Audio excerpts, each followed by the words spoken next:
Hello, everyone, and welcome to Slash Film Daily for May 7th, 2018. On today's show, we're going to share what we've been up to in the water cooler and talk about the latest film and TV news. This is Slash Film Editor-in-Chief Peter Sciretta, and joining me on today's podcast are Slash Film Managing Editor Jacob Hall. Hello, hello. And Slash Film Senior Writer Ben Pearson. Hey, what's going on? So it's actually been a while since we've had Jacob on the podcast. Jacob, you've been going through a couple things. I guess we should just jump into the water cooler and talk about it. What's been going on? Oh, well, last Tuesday, I woke up around 5 a.m. with the worst pain of my entire life in my lower abdomen. And I tried sleeping off, I tried changing positions, I tried walking around the house, and it just kept getting worse. So I woke my wife up, we drove to the ER. What kind of pain, and what does it feel like? Just like being stabbed repeatedly in the lower intestines, and like you constantly need to go to the bathroom while this is happening, but when you get in the bathroom, you can't go.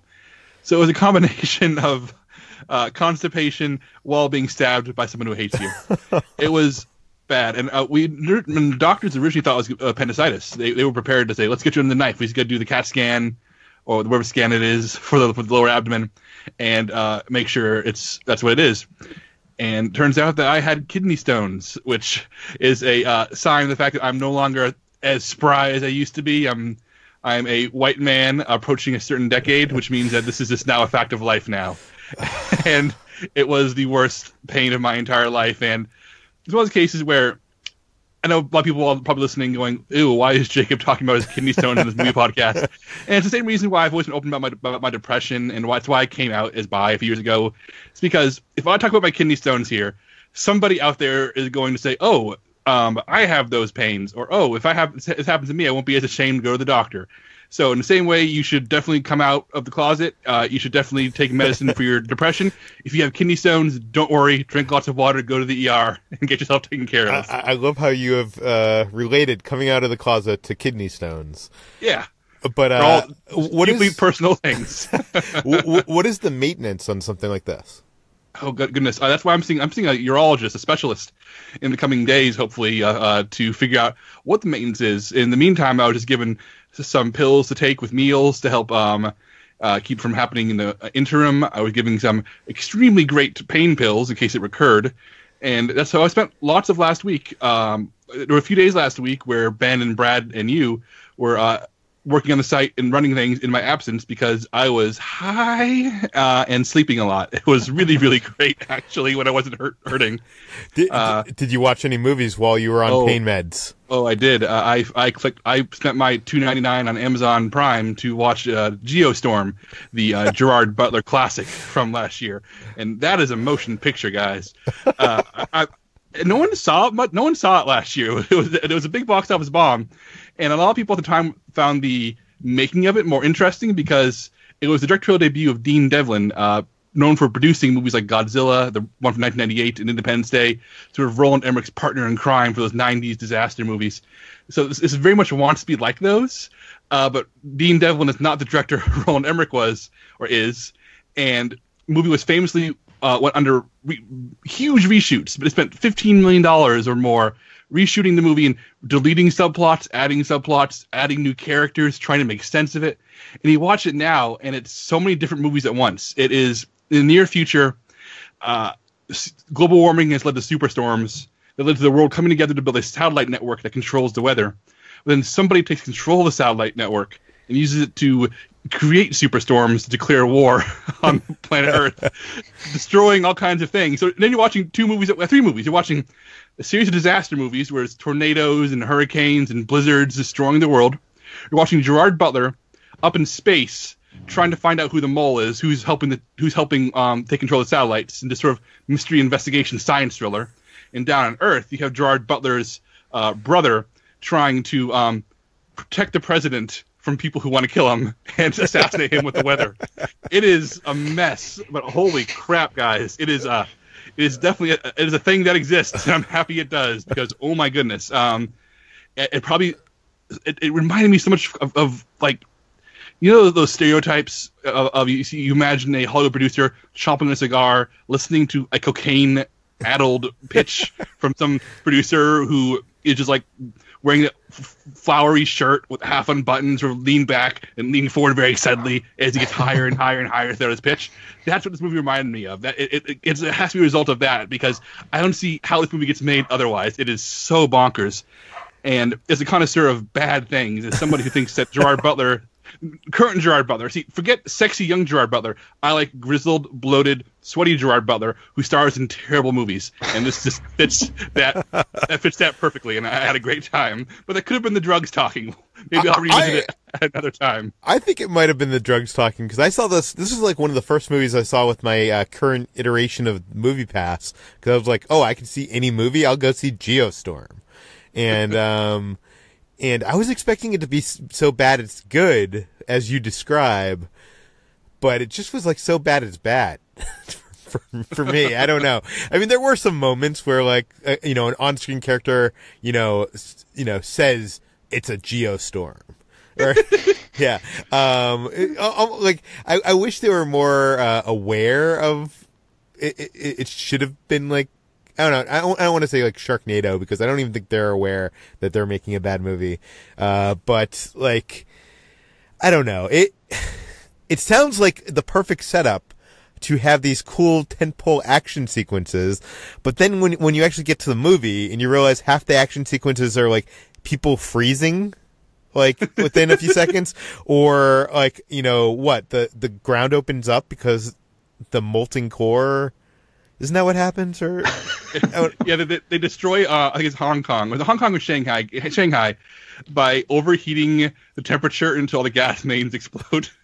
Yeah, see, this sounds so much more interesting than it actually is, but like, it's not on the level of like the other disaster movies where like there's interesting ways of people dying. That's why I liked it, though, because it's pitching itself as a movie that's epic and bold. You see execution is so half-hearted and lame. And that's why I liked it. You do, you recapping it and kind of putting it in perspective how insanely nuts the structure of that movie actually is, though. Did you watch anything else? Did you play any video games? I played a lot of video games because when I'm lying there on the couch, if I try watching a movie or a TV show, I usually will fall asleep when I'm on my meds. My wife and I started watching ER on Hulu, and I'm enjoying ER, but it's hard for me to sit awake for an entire episode of ER even. So I played Bloodborne again. I talked about this video game twice now on this show. It's my favorite game of all time. This gothic horror fantasy action game set in this sort of Victorian Europe world where it kind of mixes H.P. Lovecraft with like dungeon crawling action adventure, and it's just this famously difficult, demanding, challenging game that I beat a while back and put 100 hours into it. And this time, so I'm gonna play it again. But since I knew the game already, I was able to beat it. And the time it spent me 4 days to beat it again. It took me maybe 6 weeks before. So it was just a sort of, if I wasn't asleep or working, I was playing Bloodborne again. That game is really good. I know it was actually a free game for PlayStation Plus subscribers a few months ago, if you happen to have downloaded it and haven't given it a shot yet. It is very difficult, but it is very rewarding once you get into its rhythms. And I said, if you want to hear more about this, I talked about it with Dan Trachtenberg on an episode of the show a few weeks ago. We're talking about video game movies as an example of a game that I'm not so sure if it could be a movie, but it would be a really cool movie if they actually tried and did it right, because it has so much atmosphere and tone, and just walking into a room in that game fills you with so much dread, because the easiest enemies in the game can still wipe the floor with you. Okay, I'll tell you what I've been up to. I have a lot of stuff here, so I'm warning you in advance.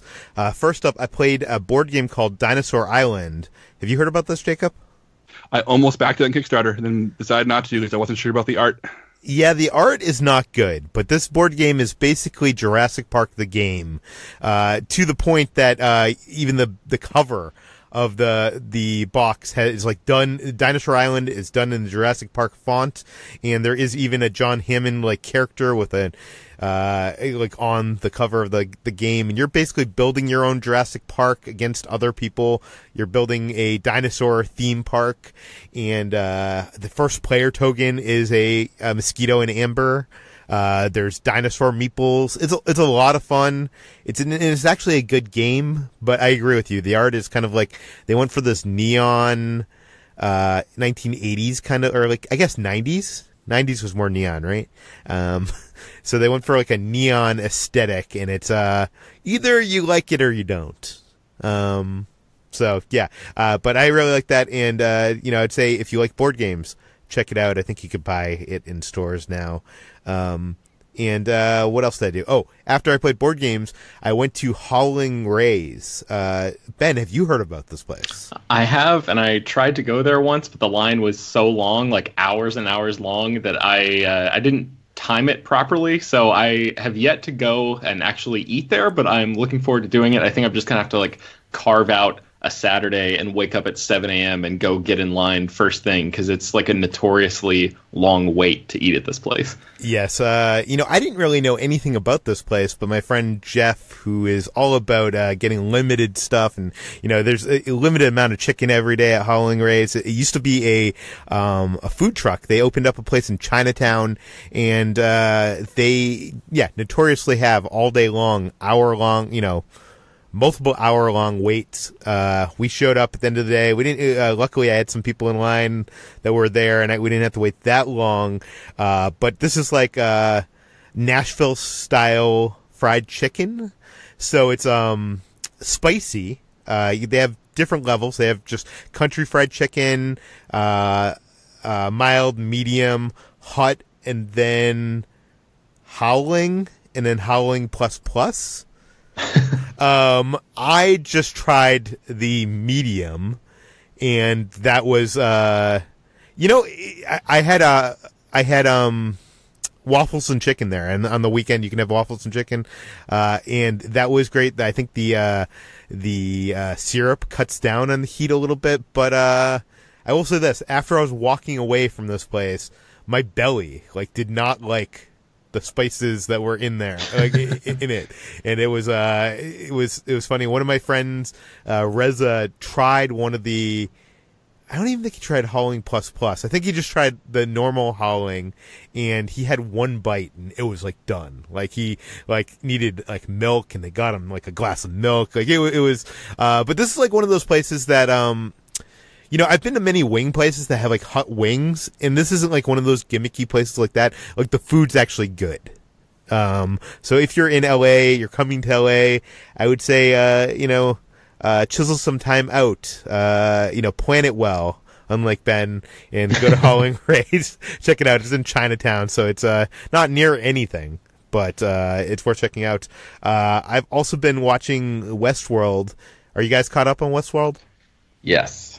I haven't seen last night's episode, but I've seen the first two. Yeah. I'm enjoying it. I'm going to be very vague, so if people that aren't watching it, it's not going to be any spoilers.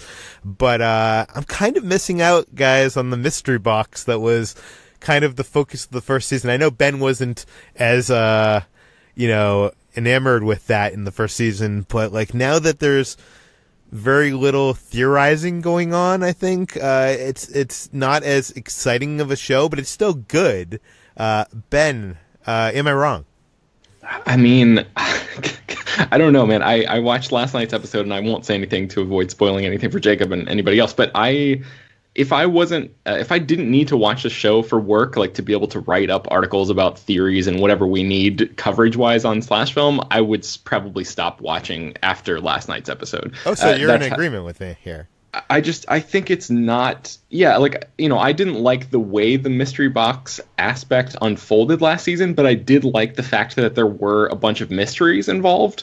I think there's a distinction there, and this season, it's just not doing it for me. I think the writing the writing, honestly, in my opinion, has never been that great on the show, and it just doesn't grapple with the big ideas that are sort of inherent in its premise in a way that I wish they would. It's like they are doing this really surface level exploration of this robot revolution, and they're not actually digging into the deeper levels of what any of this is actually meaning. And I also don't like any of the characters on the show, so it's really hard for me to reconcile all of that stuff and want to keep watching. So I think I'm going to keep watching, but just more out of obligation than enjoyment for me.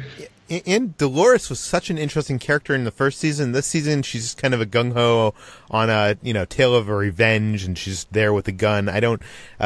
Jacob, you've only seen the first two episodes thus far. Am I wrong?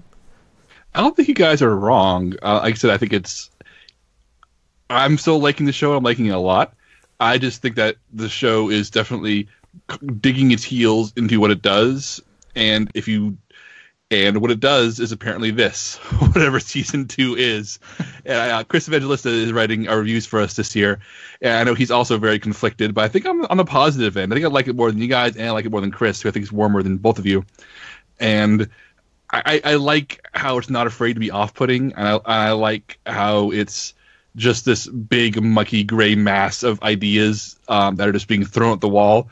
I am appreciating that, but I totally understand why it can feel messy, unfocused, or just unlikable for lots of people. Yeah. And another thing I was watching last night, I watched the first 3 episodes of Cobra Kai. Have either of you checked out this show? No, I don't have YouTube Red, so I probably won't be watching this one. I have not watched that, but I did watch Karate Kid for the first time just a few weeks ago, and I really liked it, so I'm interested in checking this out. Oh, you should. Well, Ben, first of all, you don't need YouTube Red to watch the first 2 episodes. They're for free on YouTube. Yeah, I know, but then if I really love it, then I'm going to be forced to subscribe to YouTube Red. Peter, it's just way easier to not get emotionally invested. I don't know. I know I've said this on the podcast before, but YouTube Red is well worth the $10 or whatever I pay for it, because it just lets me skip all the commercials and all the ads, none of those pop-ups on YouTube videos. I don't even watch any of the YouTube Red originals until now. I was just paying the $10 to get rid of the ads, and that was well worth it for me. But okay, so I started watching Cobra Kai because my friends were like all insane praise for Cobra Kai, and I watched the first episode, and I thought they were joking. Like I really was like, this is so bad. Like the acting is bad. Like every 5 minutes they're showing clips from the Karate Kid, like in flashbacks. It seems like all the characters in the show, all they do is have flashbacks of events that happened in the first Karate Kid. And like, they didn't have any other life other than that. And I don't know, like the music is bad. It just like directed bad. And I was just did not understand the love for this. Thank God they talked me into keeping with it, because after a few episodes, it is a really fun show. It is not the best version of what the show could be, and I'm sure it's going to get better. I've heard it progress as it progresses throughout the season. It gets better, but I would say that if you give Cobra Kai a chance, watch at least 3 episodes, and it's a very bingeable show. It's very easy to watch like 3 episodes. I'm very curious to hear what Jacob thinks of the show, because I was texting with my friends who, when I was during the first episode, I was like, what is wrong with these actors? These are bad. My friend Jeff responded, the acting in the original Karate Kid was bad. And I was like, well, one of the actors in the original Karate Kid got nominated for Best Supporting Actor for the original Karate Kid. He was like, and that actor is dead. So, well, I disagree with that. Having just watched Karate Kid, I think the cast is good. I have no problem with the acting in that movie. Yeah. No, it is, this is the interesting thing about about Cobra Kai is it takes a lot of, it is a good nostalgia bomb, but it also does some interesting things with how you expect things to go. Just the fact that, the Johnny character is kind of the protagonist in this. It should tell you that things are not, the way you would think like a Karate Kid sequel would go. And it's interesting how they play with audiences' expectations. I have one last thing to talk about. I know we're going super long with this water cooler, but it's fine. And I know every time I say when we're running long with the show, I get like a billion emails telling me that people don't care how long the show is. So you don't have to send me those emails. I'm just acknowledging that I know that we're going long here. I wanted to mention one thing. I was at the Magic Castle last week, and I was trying out a new trick on a woman I had met in line, a group of people actually, but the trick is done on one person. And I wanted to get you guys, I wanted to hear what you guys thought of this, because I the magic I like is magic that isn't just a trick. It like any great art, it gets you to think about things in a greater way, like themes or question, things about your life, that kind of like Derek Delgardio does a great job of doing magic like that with his show In and of Itself. There's actually a Texas magician named Jared Koff that does a great job. And I'm trying to like aim towards that. Not to say I'm a good magician or capable of great levels of art, but I'm aiming to try to do stuff more in that the line of things that aren't just tricks, but are something more than a trick.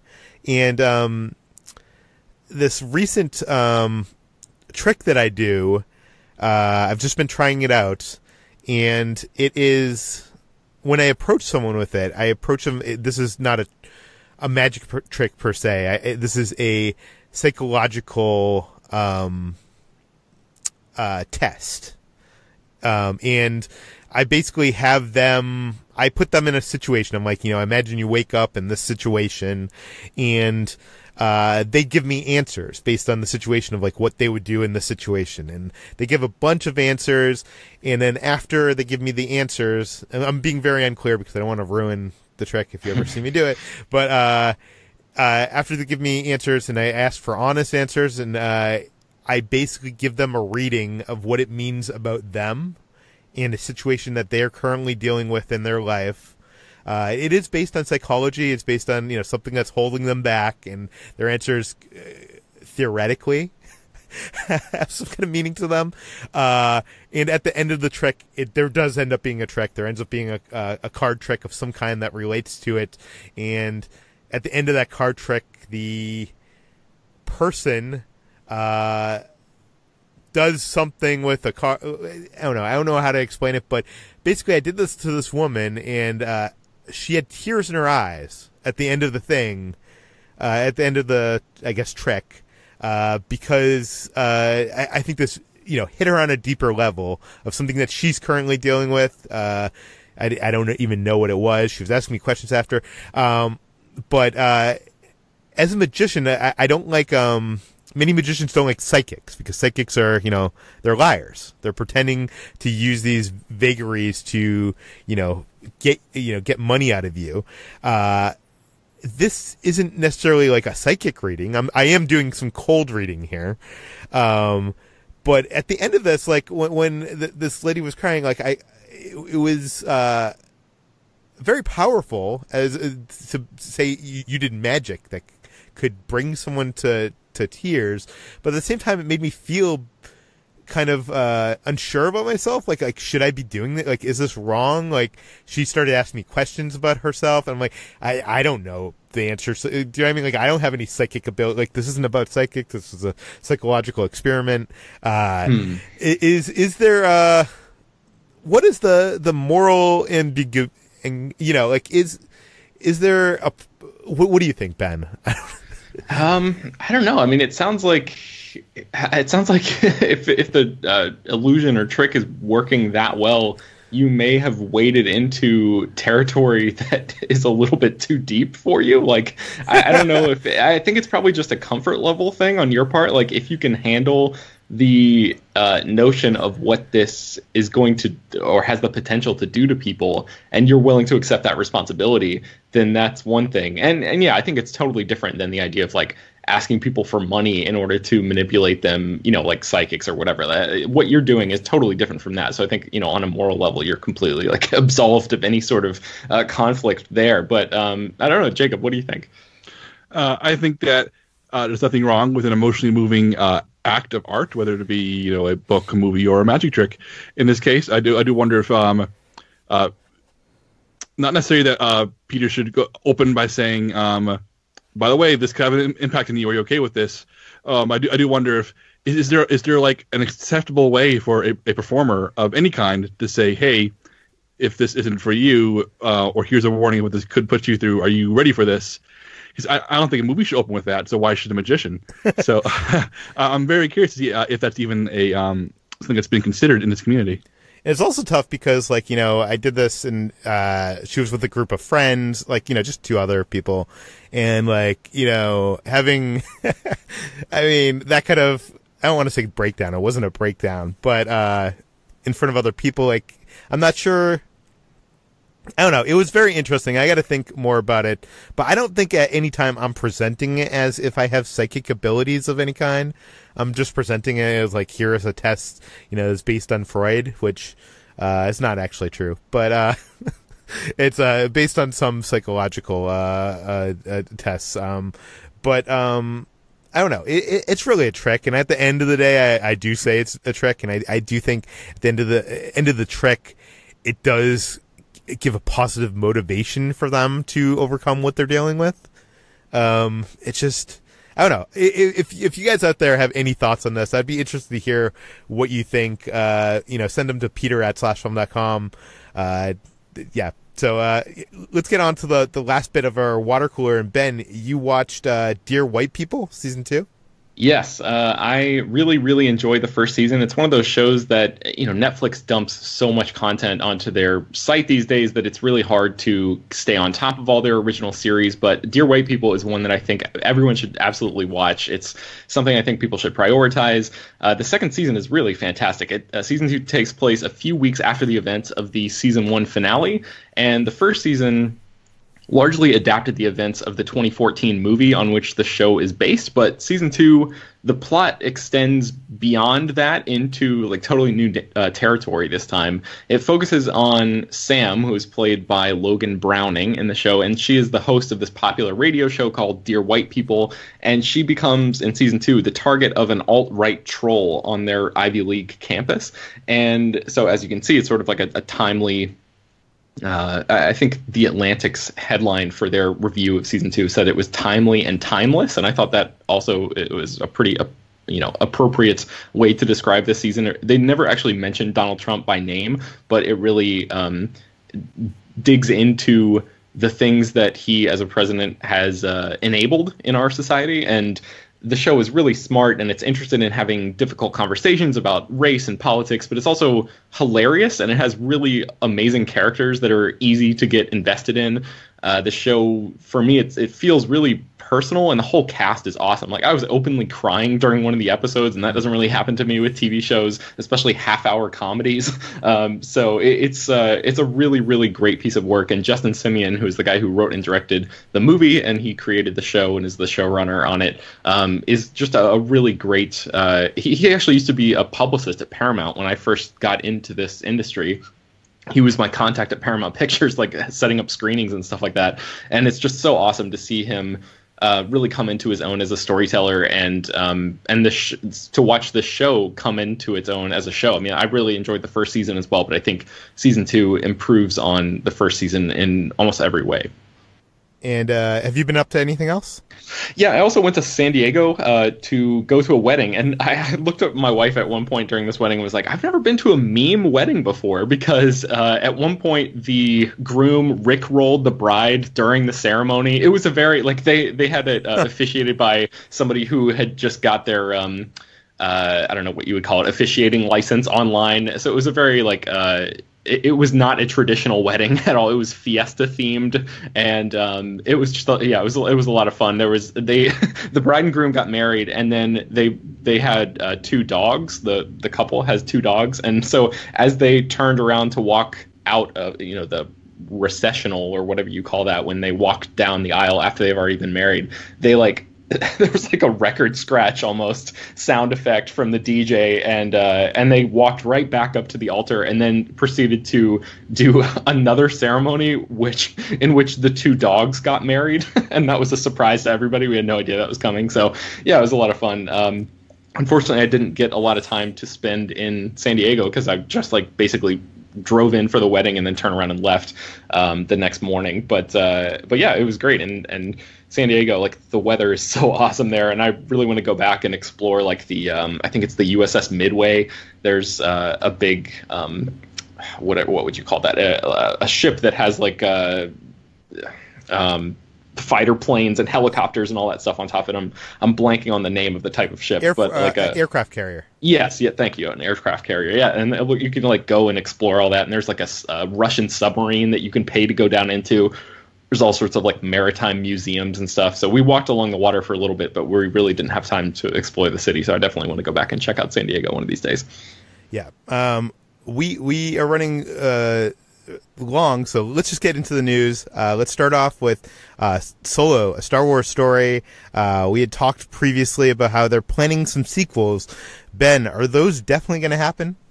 It's not definite. Ron Howard, who's directing Solo, a Star Wars story, said in an interview with Fandango, I think the fans are going to define all of that. I mean, I think that Lucasfilm and Disney, in casting actors, and particularly younger actors, want to see what happens and build upon that. Certainly, they want the commitment from the young actors, but there are no concrete plans. I think there's been a lot of creative energy and now marketing energy going behind this movie. So, it's basically all up to how well Solo, a Star Wars story, performs in theaters. And I guess in good news for them, the movie seems to be doing pretty well in terms of ticket pre-sales at this point.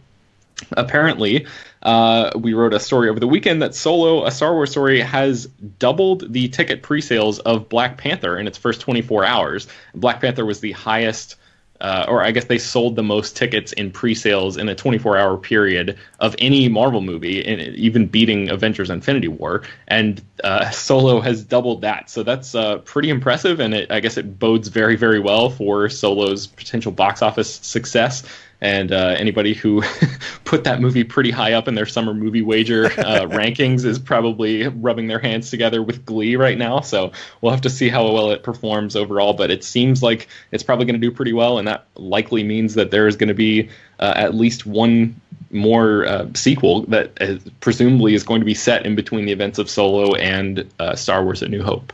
Yeah, it's I think it's number 3 on mine. From what I understand, I think they saw Donald Glover's his performance as Lando, and they were like, we need to do a Lando movie. It's interesting because if you go back a few years and you look at my interview with Kathleen Kennedy from The Force Awakens, I think she even says right then that the Star Wars standalone movies would not have sequels. So it's just interesting to see how things have changed just a few years later. We should also mention, as we're talking about box office, that Avengers: Infinity Wars is the fastest movie to reach $1 billion at the global box office. It did so in 11 days, beating out Star Wars: The Force Awakens, which did it in 12 days in 2015. But let's talk a little bit about another movie project that was announced over the weekend. That is Rambo 5 is actually happening.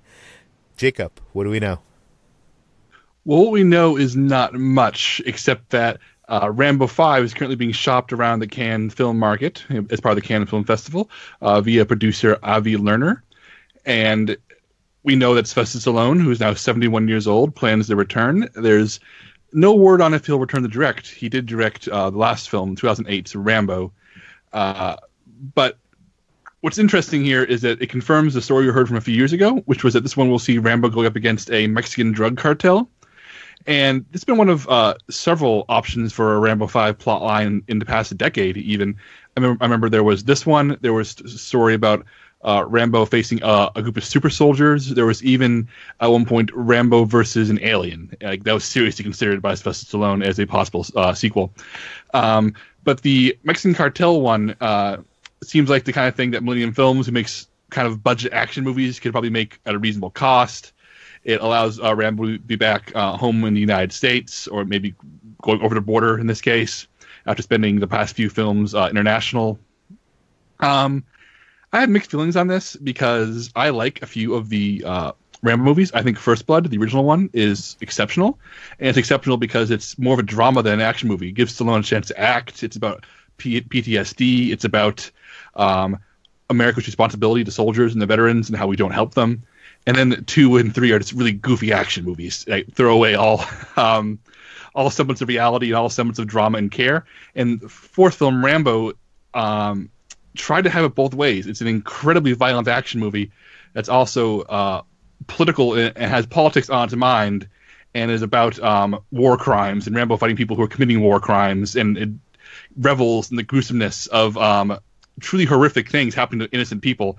so that when Rambo kills them, it's even more of a cheer-worthy moment. It's kind of a movie I appreciate because it's doing so many interesting things, but it's uncomfortable in a lot of ways, and not in ways I'm sure that Stallone intended as a filmmaker. That's why I'm not so sure I'm comfortable with Stallone making a Rambo 5 where he's just shooting a bunch of Mexicans. I mean, even if it's the Mexican cartels, and that is a problem, and they are truly despicable people in Mexico right now, I don't think the culture is right for a 71-year-old conservative icon guns down a bunch of Mexicans. But that's just me being, being your friendly neighborhood social justice warrior, as I'm sure a commenter will call me. But you know what? If it's a good Rambo movie, it's a good Rambo movie. I just hope that this is approached responsibly. Ben, do you have any thoughts on this? No, I think Jacob wrapped it up really well. I think that the idea of that last Rambo movie, the 2008 one, your description of that is almost exactly mirrors how I feel about it. I have complicated feelings about that film. At the time, I thought it was an awesome action movie, but the more you look at it, the more it's like, man, there's something slightly off about this. So the idea of Stallone coming back at age 71, no less, is maybe he should just let this one go. And we have one last news story today, and that is revolving around Spider-Man Homecoming sequel, which we kind of realize poses a very unique challenge for Disney and Marvel in not only storytelling but marketing. I guess we're going to say spoiler warning for Infinity War. If you haven't seen Infinity War, there will be some spoilers coming up.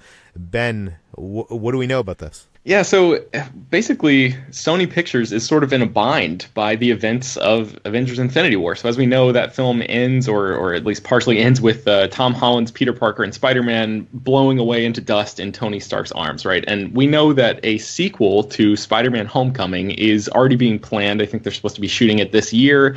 It has a release date for July 5th, 2019.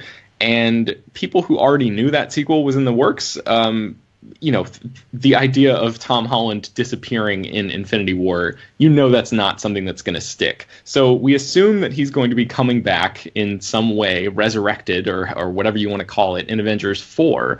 But that movie comes out just 2 months before this Homecoming sequel. So that means that Homecoming is going to, or whatever you want to call this, Homecoming 2, is going to have to kick up its own marketing campaign sort of right around the same time that Avengers 4 is doing its own marketing campaign and, is going to be out in theaters. So how is it possible that Sony is going to be able to drop a trailer with Spider-Man in it if we don't know as an audience whether or not he, quote unquote, survives the events of Avengers 4 yet? So, we wrote this article. Oh, go ahead. And I was going to say, not only that, but Amy Pascal, the producer of the movies, has said previously that the Spider-Man, the Homecoming sequel, as we'll call it, takes place a few minutes after the events of Avengers 4. So it's not like this is a prequel that happened like, Ant-Man or Captain Marvel, which takes place before Infinity War. This is a movie that directly follows Avengers 4. I don't understand how you could start marketing that movie, before May. I mean, put aside the fact that, we get to see Peter Parker still alive, but how do you market like the storyline if it directly ties into Infinity War? Right, yeah, and I actually went back and looked, and the first teaser trailer for Spider-Man Homecoming came out a little bit more than 6 months before Homecoming arrived in theaters. So if Sony is going to stick to that same strategy, then they'll have to put out their first teaser for this Homecoming sequel 4 months before Avengers 4 comes to theaters. So the only way that I can see this working, where these two studios are going to be able to sort of play ball with each other, is if the trailer for Avengers 4 reveals that Peter Parker / Spider-Man is alive or in another alternate dimension or something like that. And that seems like it would be one of those kinds of reveals that Marvel Studios would really want people to learn about in the theater. That's not something that they would ideally put in a trailer, right? But I wonder if they're going to have to, if they've basically forced their own hand here in order to play ball with Sony. What do you think? Do you think there's any possibility that they do not have any advertising until after Avengers 4 comes out? Like maybe Avengers 4, one of the post-credit sequences, directly leads into this storyline in the Homecoming sequel, and then they start the marketing campaign for the Homecoming sequel the week after Avengers 4 comes out. Jacob, is that possible? No. Thank you. There's as Ben points out. I'm just playing devil's advocate here, guys. As Ben points out in the story, the Sony deal that Marvel has. Sony's the one who makes the money off Spider-Man solo movies. Marvel's the one who makes the money off of Avengers and his other team-up movies. So there's no way in hell Sony sits back and says, "Okay, Marvel, we'll play your game." Part of me thinks that the trailers we see for Homecoming 2, or what the proper title it's going to have, will just completely ignore Infinity War's over and just sell it as a Spider-Man movie. And it'll be confusing, but it'll just exist in that way. I don't see any other way to do it, but there's no way that Sony, even if they're friendly with, even as friendly as you can be with Marvel, takes a back seat and just happily plays along with Marvel's long-term cliffhanger game. I don't expect them to. They shouldn't. But I'm very, very curious to know what those meetings at the marketing department are looking like right now. There's also the possibility that they could push back the Homecoming sequel to September, October, November. That's true. If they delay the release of the movie, then that'll give them a little bit more breathing room. But yeah, as we were talking about a little bit before in our Slack channel, it's really easy for Marvel Studios to market movies like Captain Marvel and Ant-Man and the Wasp because they take place before the events of Infinity War, or at least partially. So it's a whole different ballgame when you come into this Homecoming sequel because we know that it takes place after Avengers 4, and I think it's the only instance of in modern movie history that I can think of where a trailer for one movie would be a spoiler for another, because we're getting more and more into this sort of intricately connected multi-cross universe storytelling on a blockbuster scale, and this is one of the first instances I can think of this sort of butting up against each other in a way that drastically affects both movies like this. Yeah, it just goes to show you how much Marvel and their cinematic universe is changing the way Hollywood works. And I know, we're getting 3 Marvel movies a year now at this point, but Feige was talking about the possibility that there could be more than 3 movies a year in the future. I can't imagine if we're going to have the serialized storytelling on this kind of extent, how they're going to manage that. Because right now it seems like they aren't managing it well, but maybe that, that's, we don't have the vision of what it actually is yet. So we'll have to find out and see how they do it. We'll keep a close eye on this. But it'll be crazy because I feel like, we've talked about these spoiler-phobic people nowadays that, try to avoid marketing and stuff. I can't imagine non-spoiler-phobic people wanting to watch a Spider-Man trailer before seeing Infinity War. Or Avengers 4, yeah. Yeah. So it's crazy. Anyways, this does it for today's Slash Film Daily. You can subscribe to the podcast on iTunes, Google Play, Overcast, Spotify, all the popular podcast apps. Please feel free to send us your feedback, questions, comments, concerns to peter@slashfilm.com. Go rate and review this podcast on iTunes. Tell your friends. Spread the word. And we'll see you tomorrow.